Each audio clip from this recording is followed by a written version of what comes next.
사도 바울은 로마 성도들에게 복음에 관한 진리를 알려주면서 이제 마지막으로 문안 인사를 하고 있습니다.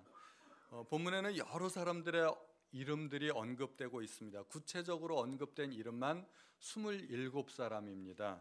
그리고 관련된 사람들도 많이 있습니다. 이름이 언급되어 있지 않지만 그의 가족들에게 문안합니다 이렇게 하고 훨씬 더 많은 사람들에게 안부를 전하고 있습니다.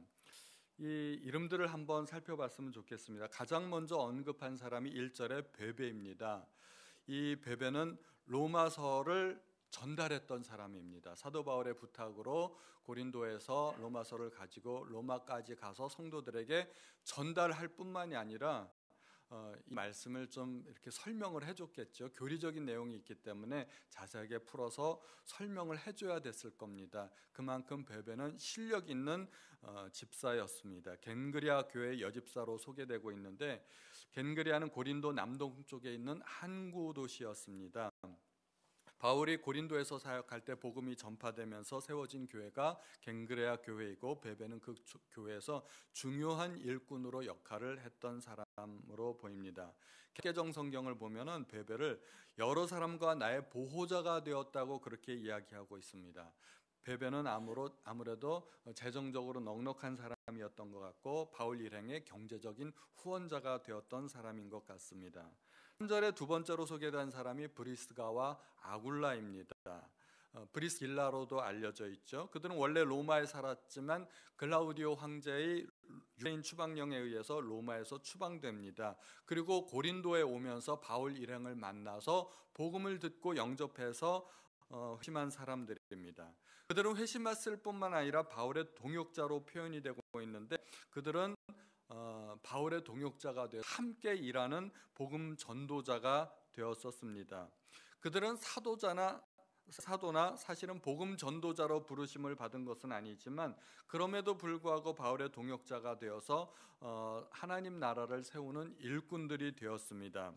그들은 생명의 위험을 무릅쓰고 바울의 목숨을 구해준 적이 있었습니다. 아마 에베소 폭동 때 있었던 사건을 이야기하는 것이 아닌가 생각되는데, 개역성경에서는 바울이 이렇게 이야기합니다. 내 목숨을 위하여 자기들의 목도 내놓았다. 아주 재밌는 표현인데 그럴 정도로 헌신된 사람들이었던 것입니다. 5에 보면 브리스가와 아굴라의 집에 모이는 교회도 안부를 전해달라 이야기하는데, 이 브리스가와 아굴라는 로마에 가서 또 교회를 개척했던 것 같습니다. 당시의 교회는 가정교회입니다. 오늘날과 같이 건물이 있고 십자가 매달린 그런 교회가 아니라 요즘 구역 예배드리잖아요. 가정집에서 구역 예배드리듯이 누구누구 집에 대여섯 가정의 성도들이 모여서 예배를 드리면 그것이 바로 교회가 되었던 것이죠. 그런 말이 신도지 사실은 오늘날의 선교사와 같은 그런 역할을 감당했던 사람입니다. 여기 에베네도라는 사람이 나오죠. 브리스가와 아굴라와 함께 바울의 전도를 받아서 회심한 최초의 이방인. 바울이 얼마나 마음이 뿌듯했을까요? 최초로 나의 전도를 받아서 회심한 사람이다 이렇게 생각하면 굉장히 소중한 사람입니다. 저도 우리 교회 첫 멤버였던 7가정을 잊을 수가 없습니다. 그리고 제가 목사로서 처음 설교했던 레위기 1, 2장도 제가 잊을 수가 없습니다. 뭐든지 첫 번 거는 굉장히 중요한 거죠. 6절에 나오는 마리아는 로마 교회 성도 중에 한 사람으로서 바울 선교에 동참했고 로마 교회를 섬기기 위해 수고를 많이 했던 성도로 그렇게 소개가 됩니다. 7절에는 안드로니고와 유니아, 친척으로 소개하고 있죠. 근데 문자 그대로 친척이라기보다는 복음을 전하기 위해 함께 수고한 유대인 형제를 의미하는 것입니다. 바울이 유대인들을 일컬어서 내 고륙 친척이라고 말했기 때문에 아마 그런 의미에서 얘기한 것 같습니다. 그들은 바울보다 먼저 예수를 믿었던 믿음의 선배입니다. 그리고 함께 전도하다가 옥에 갇힌 적도 있습니다.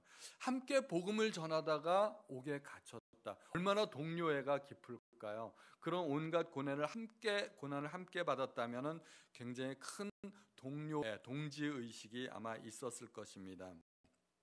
8절에는 암블리아를 소개하고 있습니다. 주 안에서 사랑하는 사람이라고 하는데 원래 이름은 암블리아투스. 암블리아투스의 약칭 이름이죠. 이런 이름은 황제의 가문에 많이 사용된 이름이라고 합니다. 9절에는 우르바노가 나오는데 이 우르바노 보통 노예의 이름이라고 합니다. 우리 옛날 이름 가운데 예를 들어서 마당쇠, 돌쇠 그러면 누구 이름일까요? 딱 들으면 하인들이구나 딱 생각이 들잖아요. 그것처럼 노예의 이름은 주인이 그렇게 지어서 불렀는데 일반적으로 우르바노 그러면 이 사람 노예구나 생각되는 정도로 노예 이름이 확실하다고 합니다.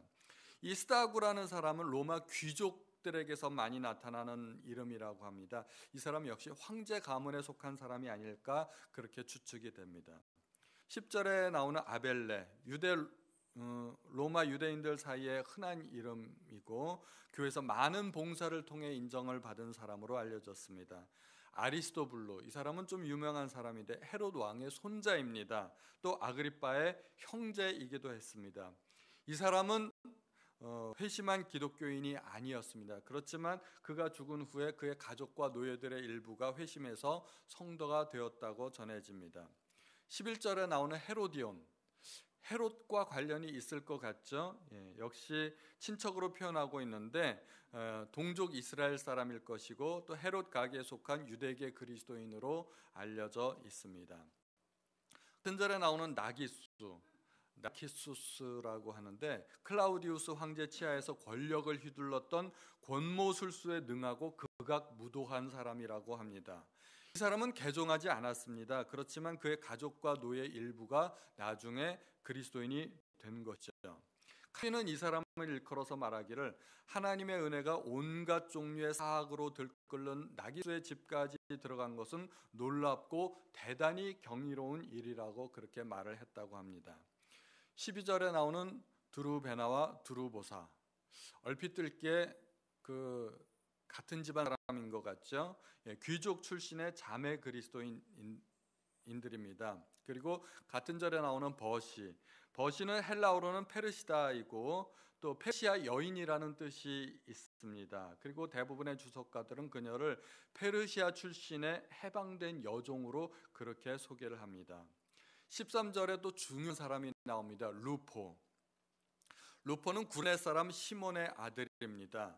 구레네 사람 시몬 혹시 기억나시나요? 구레네는 아프리카 북부 지방인데 시몬은 디아스포라 유대인으로서 유대인의 명절인 유월절을 지키러 예루살렘에 왔다가 예수님의 십자가 행렬을 보고 구경하다가 로마 군병에 의해서 강제로 예수님 대신 십자가를 지게 된 사람, 구레네 사람 시몬입니다. 그때 당시에 이 사람이 생각하기를 참 나는 돈이 없다, 재수도 없지 이렇게 생각을 했을 것이 틀림없습니다. 이때 당시만 해도 이 사람은 그 유대인이었고 그 유대교를 믿는 사람이었지만 나중에 이 사람은 예수님을 알게 되고 복음을 영접하고 회심하게 됩니다. 그래서 바울은 루포의 어머니를 자기의 어머니라고 그렇게 표현을 하게 됩니다. 이건 루포의 가족에 대한 극진한 애정 표현입니다. 주님의 십자가를 대신 졌던 가정이니만큼 얼마나 소중한 가정이겠습니까? 바울이 그렇게 소개를 합니다. 14절에는 여러 사람들의 이름이 나옵니다. 아순그리도, 블레곤, 허메, 바드로바, 허마. 이 사람들은 성경에서 구체적으로 언급되지는 않지만 이 사람들 역시 노예이거나 혹은 노예에서 해방된 사람들로 알려져 있습니다. 나중에 그리스도인이 된 것이죠. 그들과 함께 있는 성도들, 이것은 그들이 이루고 있는 가정교회를 이야기하는 것입니다. 로마에는 여러 또 가정교회가 있어서 서로 이렇게 연락하고 그렇게 지냈던 것이죠. 15절에 빌롤로고와 율리아와 네레오와 또 올름바와, 혹시 방언하고 싶으신 분들은 이런 이름들을 빨리 읽으시면 됩니다. 그럼 방언이 됩니다. 빌롤로고, 율리아, 네레오, 올름바 이렇게 하면 방언이 되는 것 같아요. 또 그들과 함께 있는 모든 성도들, 이들 역시 그 가정교회죠. 그들이 이루고 있던 가정교회에 또 안부하고 그렇게 서로 문안하고 지내라는 것입니다. 본문에 소개된 이름들 중에 여러 사람들의 여자 이름들이 나타납니다. 한 7, 8명 정도, 최소 7, 8명 정도는 여자의 이름인데, 여자의 이름이 이렇게 한 편지에 많이 언급된 것은 굉장히 이례적인 일이라고 합니다. 왜냐하면 당시에는 교인들이 그렇게 인정받던 시대가 아니었기 때문에 그랬습니다. 무슨 중요한 사건이 있었을 때 사람들 숫자를 셀 때 보면은 항상 여자들 숫자는 제외되었습니다. 5명 이하의 사건에서 5천 명이 먹었다는 것은 그 5천 명 안에 여자들은 제외된 숫자입니다. 초대교회 때 그 이적을 보고 뭐 몇 명이 회심하고 5천 명, 3천 명이 예수님을 믿게 됐다는 이런 숫자들 가운데서도 여자들 숫자는 제외된 겁니다. 10계명도 있죠. 10계명 중에서 남의 아내를 탐내지 말라 하면서 남의 물건을 탐내지 말라는 말과 같은 계명 안에 속해져 있었습니다. 이게 비슷한 의미로 사용된 겁니다. 또 유대인들이 흔히 드리던 감사 기도 내용 중에서도 보면 여자로 태어나지 않은 것을 감사드립니다 하는 그런 내용이 있었대요. 그러니까 여자들이 얼마나 무시받고 살던 시대인가요? 그런데 그 편지 내용에 이렇게 여자들을 언급하고 그들에게 감사하는 내용이 있다는 것은 굉장히 특이한 일이라고 할 수가 있습니다. 오늘 우리가 읽은 이 이름들에 보면은 인종적으로 보면 헬라인, 로마인, 유대인들이 있고 그중에는 황제의 친척들도 있고 또 심지어 노예들도 있었습니다. 부부도 있고 싱글도 있고 자매들도 있습니다. 지적으로는 아프리카 사람, 유럽 사람, 아시아 사람들이 혼합되어 있습니다. 이렇게 다양한 사람들의 이름이 의미하는 것은 무엇일까요? 로마 교회는 이미 성적으로, 인종적으로, 문화적으로, 국가적으로 모든 장벽을 뛰어넘은 교회가 되어가고 있었다는 것입니다. 이것이 하나님의 나라를 우리에게 보여주는 것입니다. 하나님의 나라는 모든 장벽이 무너지는 나라입니다. 그리고 교회가 그러한 곳이 되어야 됩니다. 교회는 어떠한 차별도 없어야 되고 장벽도 없어야 됩니다. 피부 색깔이나 언어나 인종이나 이런 것에 의해서 차별받지 않는 곳, 그런 곳이 우리가 추구하는 교회가 되어야 될 줄로 믿습니다. 우리가 본문을 통해서 하나님께서 주시는 메시지가 무엇일까? 저는 한 3가지 정도로 생각해 봤습니다. 첫 번째, 사역의 가장 중요한 핵심은 바로 사람이라는 겁니다. 사람이 사역입니다. 우리가 하나님 나라를 이야기할 때 그 구체적인 모습은 하나님의 통치를 이야기하는 것입니다. 하나님의 통치가 있는 곳, 그곳이 바로 하나님의 나라인 것입니다. 하지만 한편으로는 하나님의 백성을 의미하기도 합니다. 백성 없이 나라가 존재할 수 있을까요? 그 나라는 있을 수 없습니다. 어느 나라든지 반드시 백성이 있습니다. 그래서 하나님의 나라는 하나님의 통치를 일컫는 것이기도 하지만 동시에 하나님의 백성들을 이야기하는 것이기도 합니다. 우리가 선교나 전도 또는 훈련, 교육 등 교회의 각종 사역을 이야기할 때 그 사역의 최종적인 핵심 결과는 무엇일까요? 그 바로 사람입니다. 하나님의 백성인 것입니다. 만약에 그러한 활동들을 통해서 사람이 남지 않는다면 모든 사역은 헛된 것이라고 그렇게 말할 수 있습니다. 건물은 핵심이 아닙니다. 많은 경우에 예배당을 건축하고 선교센터 짓는 것을 주된 사역으로 그렇게 소개하는 경우도 있지만 선교 편지 보면 그런 경우가 많습니다. 우리가 선교센터를 건축하고 있습니다. 기도해 주십시오. 뭐 이런 얘기가 나오는데 그것은 핵심이 아닙니다. 사실은 건물은 사람 사역을 위해서 존재하는 부수적인 사역이고 전 단계 사역일 뿐이지 그 자체가 목적은 아닙니다. 어떤 제도나 시스템이나 프로그램도 목적은 아닙니다. 최종 목적은 뭘까요? 바로 사람입니다. 주님은 이 땅에서 3년 반 정도의 사역을 하시고 12제자를 남기셨습니다. 주님의 세계 복음화 전략은 바로 12제자였던 것입니다. 유다 배신자였고 사도 요한은 유배를 받아서 마지막으로 요한계시록을 작성했는데 둘을 제외한 나머지 10명의 사도들은 모두 복음을 전하다가 순교를 당했습니다. 사도 요한도 마지막에는 순교를 당했죠. 유다 대신 뽑힌 마띠아도 이디오피아에 가서 전도를 하다가 돌에 맞아서 순교를 했다고 합니다. 그러니까 예수님의 12제자는 끝까지 복음을 전하다가 모두가 순교를 한 것입니다. 주님이 전하셨던 그 하나님의 나라는 소수의 제자들을 통하여서 전파되고 확장되었던 것입니다. 주님이 남기셨던 것은 결국 사람입니다. 어떤 제도나 프로그램이 아니었던 것입니다. 로마서와 같은 중요한 편지의 사도 바울이 여러 사람을 소개하는 것은 바울의 사역 속에 이러한 중요한 사람들이 포함되어 있었다는 것을 이야기하는 것입니다. 이 사람들은 바울 사역의 결과였습니다. 하지만 나아가서 함께 하나님의 나라를 일구었던 동역자들이기도 했던 것입니다. 바울은 1차 전도여행 때 원래 바나바와 마가와 함께 동행을 했습니다. 그런데 마가가 중간에 탈락하고 맙니다.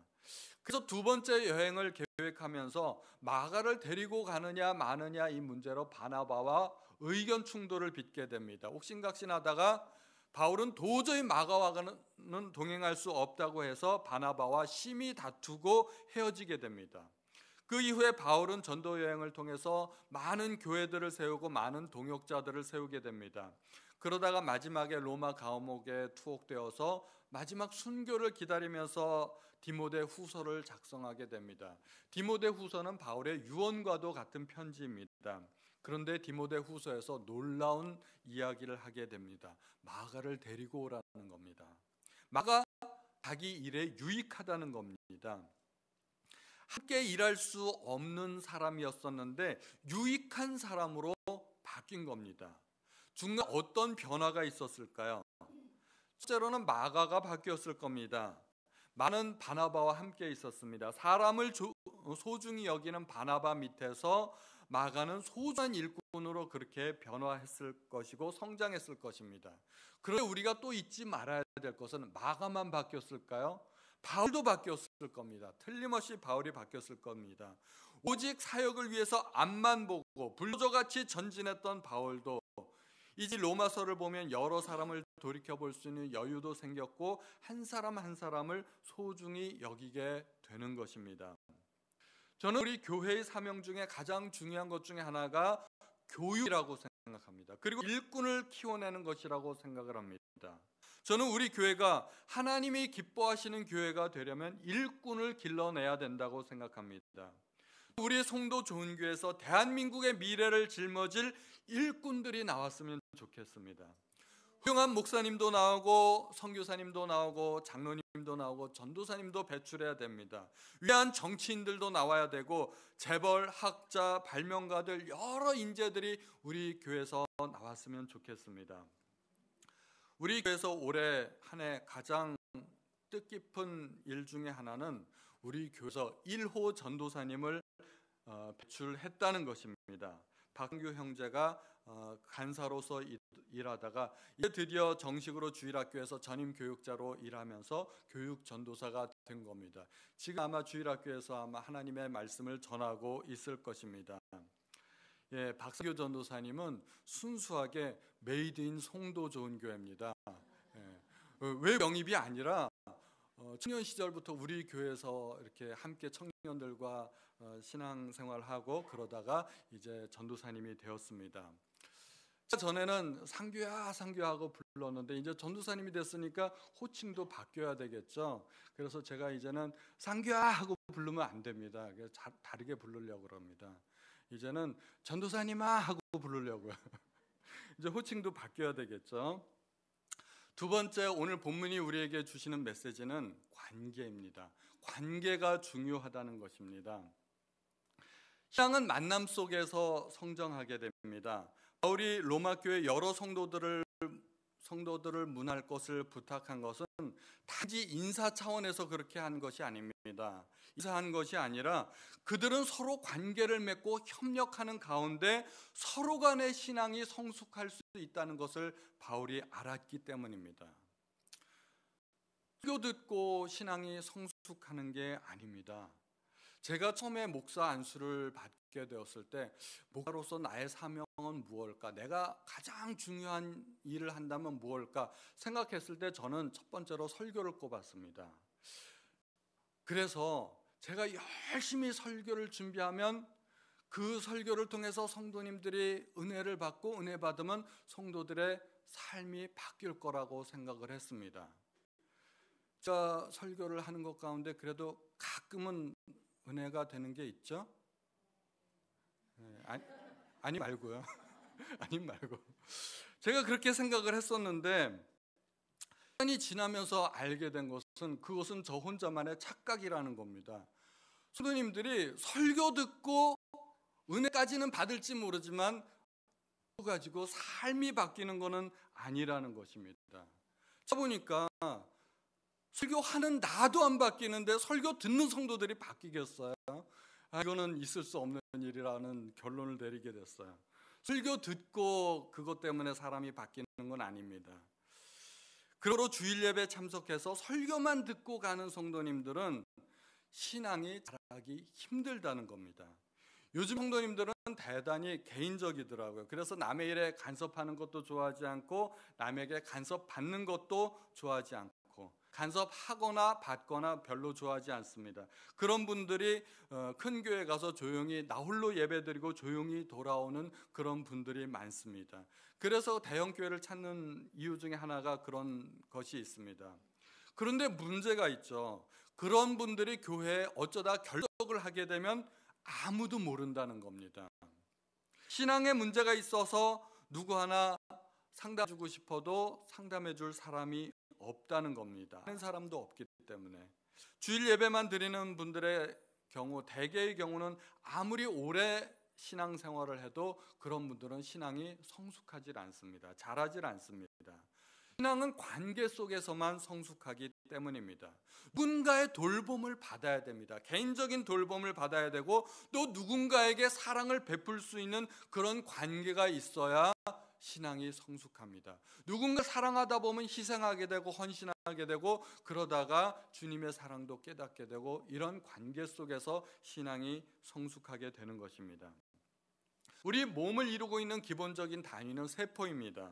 몸속의 세포는 다른 세포들과 관계를 맺고 있어야 정상적인 기능을 수행할 수 있습니다. 세포들끼리는 화학 물질을 주고받기도 하고 또 전기적인 신호를 주고받는 경우도 있습니다. 이런 세포 간의 활동을 통해 우리는 감각을 느끼기도 하고 근육이 움직이기도 하고 심장이 뛰기도 하고 호흡을 하게 되고 생각도 하게 되고 우리가 살아있게 되는 것입니다. 독립된 세포는 결국은 죽게 됩니다. 그래서 성도가 신앙이 성숙하려면 적어도 주일 예배에 빠지게 될 때 내가 무슨 일이 있어서 예배 못 가게 되었다고 이렇게 말할 수 있는 어떤 한 사람 정도는 있어야 된다는 것입니다. 말없이 예배를 빠지게 될 때 누군가 걱정해 주는 사람이 있어야 된다는 겁니다. 누군가 전화는 해가지고 예배 빠지셨던데 무슨 일 있으세요? 그렇게 얘기해 줄 수 있는 사람이 나에게 이 교회는 한 명 정도는 있어야 된다는 것입니다. 그래야 우리가 신앙생활이 잘 될 수 있고 성숙하게 된다는 것입니다. 그래서 신앙은 설교를 통해서 성숙하는 것이 아니라 소그룹을 통해서 성장하게 되는 것입니다. 주님은 군중들의 하나님의 나라를 선포하셨습니다.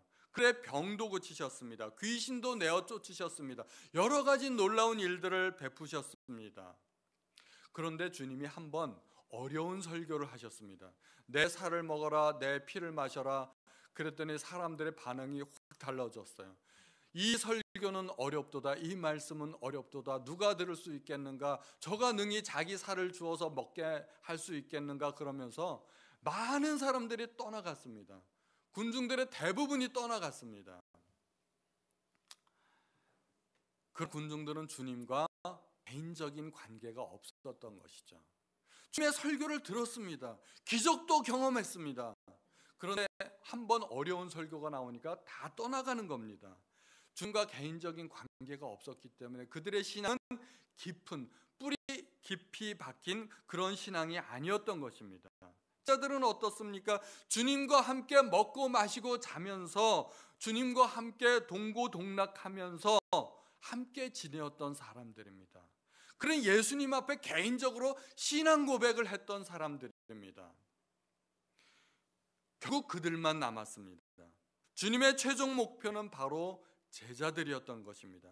그리고 그 제자들이 세계 복음화의 전략이었던 것입니다. 우리는 이 소그룹의 중요성을 알아야 됩니다. 세 번째로 이 메시지를 통해서 우리에게 주는 하나님의 말씀은 모두가 중요하다는 겁니다. 내 주변에 있는 모든 사람 중에 하찮은 사람은 한 사람도 없다는 것입니다. 바울이 소개한 모든 사람들은 바울에게 있어서 한 사람 같이 한 사람 모두가 중요한 사람들입니다. 사역은 홀로 하는 것이 아닙니다. 본문의 등장인물 속에는 바울 사역의 핵심적인 역할을 했던 사람들이 있습니다. 그들이 아니었다면 바울은 사역들을 온전히 감당하기 힘들었을 것입니다. 힘들거나 어떤 사역은 불가능했을 것입니다. 베베와 같은 후원자가 없었다면 바울은 아마 매우 사역을 어렵게 했을 것입니다. 바울이 비록 자비랑 선교를 하기는 했지만 장막 만드는 일을 해가지고 그렇게 떼돈 버는 거 아니지 않습니까? 그러니까 그 일을 하면서 선교 활동까지 같이 하고 여러 일꾼들을 길러내고 교회들을 돌보고 편지들을 쓰고 이런 일들을 하기에 대단히 어려웠을 겁니다. 베베와 같은 재정적인 후원이 있었기 때문에 사람들을 길러내고 교회들을 돌볼 수 있었을 것입니다. 또 브리스가와 아굴라와 같이 자기 목숨 걸고 바울을 지켜준 사람들이 없었더라면 바울은 어쩌면 더 일찍 순교했을 수도 있었을 것입니다. 바울과 함께 옥에 갇힌 동역자들이 있었기 때문에 바울은 더 힘을 얻고 더 일할 수 있었던 것입니다. 바울은 그들 한 명 한 명을 소개하면서 감사를 표현했고 로마 교회의 환대를 당부했습니다. 사람들은 뭔가를 이루면 꼭 자기 혼자서 잘난 줄 알고 그렇게 자기를 드러내려고 하는 경향들이 있습니다. 그러나 어떤 위대한 일이 이루어졌을 때는 보지 않는 수많은 사람들의 수고가 있었다는 것을 우리는 반드시 알아야 됩니다. 드러나는 사람들은 한두 사람일 수 있겠지만 어찌 한두 사람의 힘만으로 어떻게 위대한 일들이 이루어질 수 있을까요? 저는 한글을 창제하신 세종대왕은 우리나라 역대 왕들 중에서 가장 훌륭한 임금으로 그렇게 생각을 합니다. 그러나 한글이 창제되기까지는 세종대왕의 명을 받아 수없이 연구에 연구를 몰두하던 집현전 학자들의 노고를 우리는 잊으면 안 됩니다. 그런 날밤을 새워가면서 연구를 하다가 책상 위에 엎드려져서 자다가 임금님이 와서 용포를 덮어주는데도 모르고 그렇게 잠이 들었던 그런 학자들이 있지 않습니까? 원래 임금은 국사를 돌봐야 되기 때문에 국사라는 것이 여러 방면의 일들이 있기 때문에 한 가지 분야에 전문할 수가 없어요. 그렇게 신경을 곤두세울 수가 없습니다. 몰두할 수가 없습니다. 국방도 돌봐야 되고 백성들의 민생고도 돌봐야 되고 여러 가지 일들을 해야 되는데 그런 한글 창제라는 이런 특별한 사명을 위해서 또 세종대왕이 집현전이라는 기관을 만들지 않았습니까? 임금은 여러 방면의 일들을 돌봐야 되지만 집현전 학자들은 오로지 한글 창제만을 몰두했기 때문에 그들의 노고 덕분에 한글이 창제될 수 있었던 것입니다. 우리는 물론 세종대왕의 그러한 각별한 관심과 노고를 잊어서는 안 되겠지만 그 뒤에 한글을 만들기 위해서 힘을 다했던 집현전 학자들의 노고가 있었다는 것을 우리가 절대 잊으면 안 될 것입니다. 바울은 자기 사역에 있어서 중요한 이 한 사람 한 사람을 소개하고 있습니다. 한 사람 한 사람을 로마 교회가 모를 리 없을 겁니다. 그들에게 다시 한번 문안 인사를 부탁하고 있습니다. 그런데 그들 소개하면서 특별한 수식어들을 다시 한번 덧붙이고 있습니다. 나의 큰 도움을 준 사람, 동역자, 내 목숨을 구해준 사람, 사랑하는 사람 누구누구, 영혼을 위해 수고한 누구, 또 친척, 함께 옥에 갇혔던 누구, 주님을 위해 수고를 많이 한 누구누구, 이렇게 각별한 호칭을 붙여가면서 그들을 소개하고 있습니다. 이런 표현들이 대충 하는 표현은 절대 아닌 것입니다. 정말 잊을 수 없는 감사와 격려를 표현하고 있는 것입니다. 원래 바울은 성격이 불도저 같은 사람입니다. 그에게 있어서 사역은 대단히 중요했습니다. 사역을 위해서라면 함께 일할 수 없는 사람과는 과감하게 헤어질 수 있는 그런 사람이었습니다. 그런데 지금은 주변에 한 사람 한 사람을 소중히 여기고 감사의 표현을 하고 있는 것입니다. 하나님 나라에서는 영웅이 없습니다. 이 땅에서 유명한 사람이 하나님 나라에서 큰 상을 받을까요? 저는 이름 없이 빚도 없이 이 땅에서 수고하는 수많은 사람들을 하나님께서 반드시 기억하고 계실 것이라 믿고 하나님께서는 그들을 존중히 여길 것이라고 믿습니다. 빌리그람 목사님은 굉장히 큰 사역을 했죠. 그 빌리그람 목사님의 사역을 뒤에서 도왔던 단체가 있었습니다. 그 단체 이름이 빌리그람 전도협회입니다. 그 전도협회에서 빌리그람 목사님이 이렇게 말을 했다고 합니다. 여러분은 제 이름으로 된 단체에서 일을 하고 있지만 하나님 나라에서 누가 더 큰 상을 받게 될지는 아무도 모릅니다. 저는 그 사실이라고 믿습니다. 정말 누가 큰 상을 받게 될지는 아무도 모릅니다. 오직 하나님만 아실 겁니다. 우리는 내 옆에 있는 모든 사람들을 하나님의 나라에서 동역자로 그렇게 생각할 수 있어야 되겠습니다. 돌아보면 나보다 약한 사람들도 있겠지만 사실은 우리의 모든 사람들이 동역자들입니다. 강한 사람은 강한 대로, 약한 사람들은 약한 대로 하나님 나라를 위해 수고하는 사람들입니다. 우리가 서로를 돌아보고 서로 감사하고 서로 은혜를 잊지 말고 서로 무난하고 서로 격려하며 수고하는 우리 성도님들 되시기를 바랍니다. 주일 예배가 끝나고 혹시 오늘은 누가 안 나왔나 살펴보고 전화도 하고 서로 신방하고 그런 관계가 되었으면 좋겠습니다. 우리 하나님의 나라를 찬양하는 242장 황무지가 장미꽃 같이 함께 찬양하시겠습니다.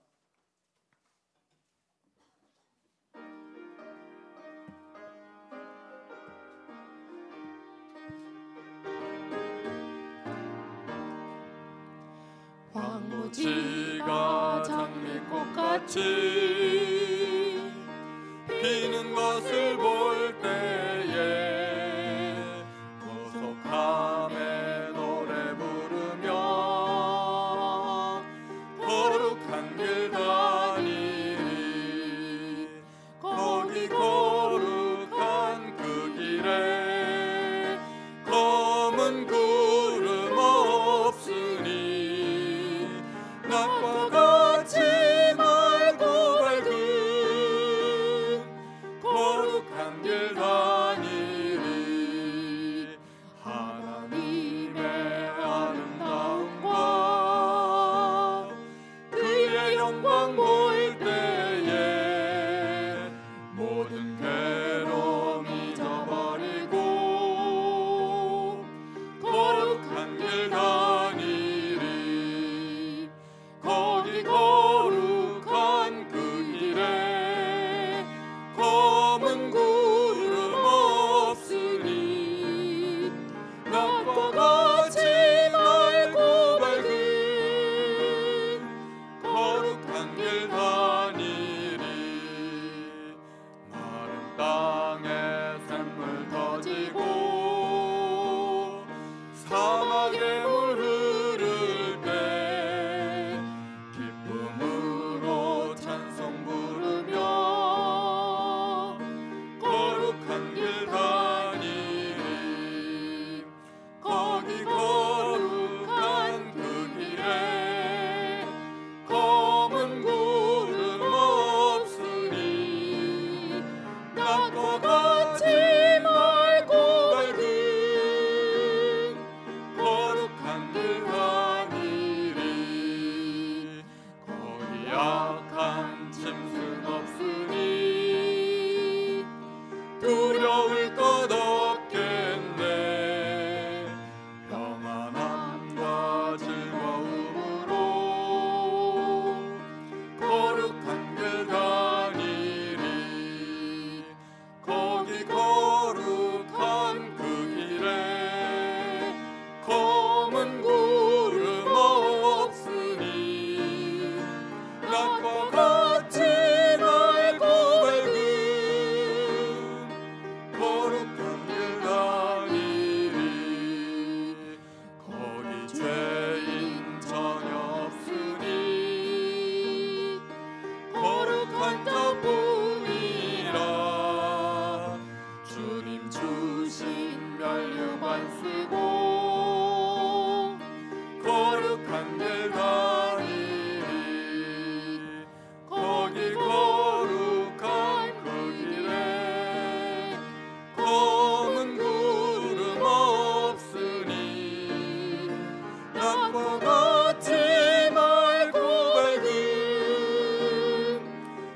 거룩한 일 아니리.